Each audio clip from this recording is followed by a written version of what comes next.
పరిపాలనలో మరో రికార్డ్ సాధించారు ప్రధాని నరేంద్ర మోదీ. ఇప్పటి వరకు సిక్కిం మాజీ సీఎం చామ్లింగ్ పేరిట ఉన్న ఈ రికార్డుని తన పేరుతో లిఖించుకున్నారు. అదేంటో చూడండి.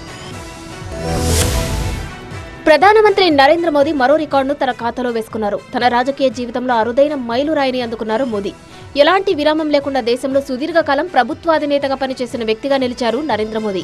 గుజరాత్ ముఖ్యమంత్రి పనిచేసిన పదవీ కాలంతో సహా కలుపుకొని 8,931 రోజుల పాటు నాన్ స్టాప్ గా ప్రభుత్వాధిపతిగా పనిచేసి సరికొత్త రికార్డు నెలకొల్పారు. ఇప్పటి వరకు సిక్కిం మాజీ ముఖ్యమంత్రి పవన్ కుమార్ చామ్లింగ్ పేరిట ఉన్న ఈ రికార్డును నరేంద్ర మోదీ అధిగమించారు. సిక్కిం ప్రభుత్వాధినేతగా ముఖ్యమంత్రి హోదాలో 8,930 రోజులు పనిచేశారు చామ్లింగ్. 2001లో గుజరాత్ సీఎంగా బాధ్యతలు చేపట్టిన నరేంద్ర మోదీ 2014లో ప్రధానమంత్రి అయ్యే వరకు ఆ పదవిలో కొనసాగారు. అప్పటి నుంచి ఇప్పటి వరకు ప్రధానిగా కొనసాగుతున్నారు.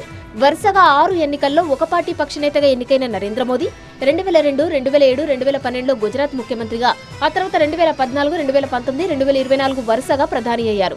అంతేకాదు గుజరాత్కు అత్యధిక కాలం ముఖ్యమంత్రిగా పనిచేసిన వ్యక్తిగాను నిలిచారు మోదీ.